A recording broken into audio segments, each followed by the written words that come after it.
तो राधे राधे, जय रणछोड़। फिर से रणछोड़ पर आपका स्वागत है। दिल से राधे राधे।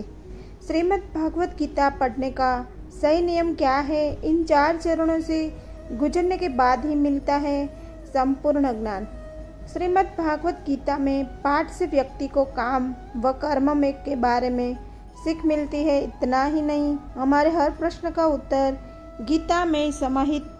आप जितनी बार इसका पाठ करेंगे, आपको कुछ ना कुछ नया सीखने को अवश्य मिलेगा। श्रीमद् भागवत गीता हिंदू धर्म का एक पवित्र ग्रंथ है। श्रीमद् भागवत गीता में 18 अध्याय और 700 श्लोक है, जो सभी महत्वपूर्ण है। महाभारत में भगवान श्री कृष्ण ने अर्जुन को जो उपदेश दिए थे, वही गीता है। श्रीमद् भागवत गीता में आत्मा, परमात्मा, भक्ति, कर्म, जीवन आदि का वृंद स्वरूप से वर्णन किया गया है। श्रीमद् भागवत गीता से हमें यह ज्ञान मिलता है कि व्यक्ति को केवल अपने काम और कर्म पर ध्यान देना चाहिए। साथ ही कर्म करते समय इस बात का ध्यान रखना चाहिए कि हम जो भी कर्म कर रहे हैं, उसका फल भी हमें निश्चित ही प्राप्त होगा। गीता हमें बताती है कि जीवन के क्या है और इससे कैसे जीना चाहिए। आत्मा और परमात्मा का मिलन कैसे होता है, अच्छे और बुरे की समझ क्यों आवश्यकता है, इन सभी सवालों के जवाब हमें श्रीमद् भगवत गीता से प्राप्त होते हैं। लेकिन सवाल यह है कि गीता का पूर्ण ज्ञान कैसे प्राप्त किया जा सकता है और इसके लिए इसे कितनी बार पढ़ना चाहिए।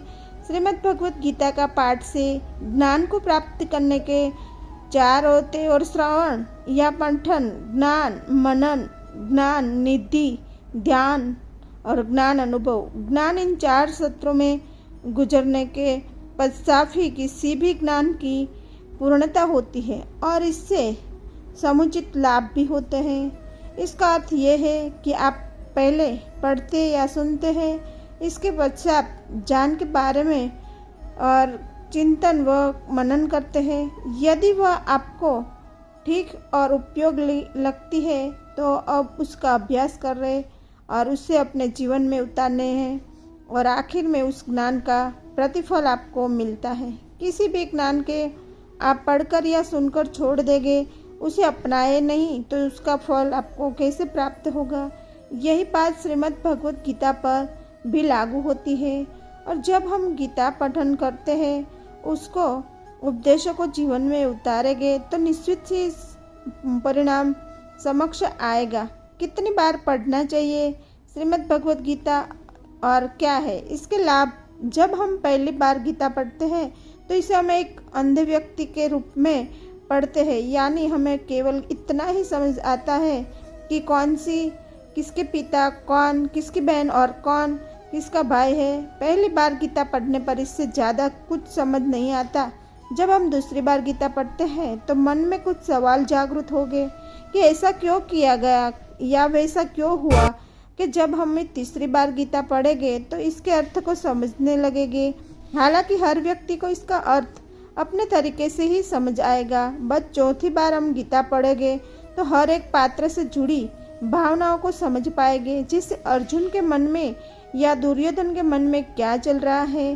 5वीं बार गीता को पढ़ने से पूरा कुरुक्षेत्र हमारे मन में खड़ा हो जाता है और हमारे मन में अलग अलग कल्पनाएं होती हैं।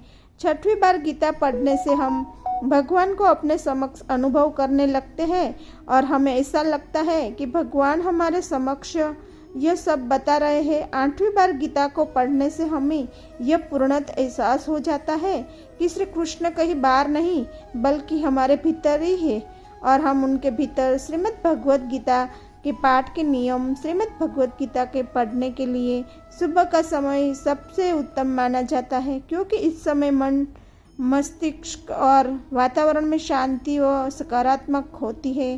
गीता का पाठ हमेशा स्नान करने के पश्चात ही करना चाहिए और शांत चित्त मन से ही करना चाहिए। पाठ करते समय बीच बीच में इधर उधर की बातें नहीं करनी चाहिए और ना ही किसी कार्य के लिए बार बार उठना चाहिए और साफ सफाई वाले स्थान और जमीन पर आसन बिछा कर ही गीता का पाठ करना चाहिए।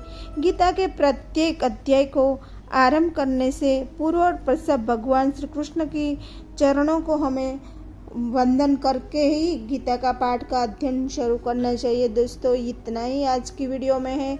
तो राधे राधे।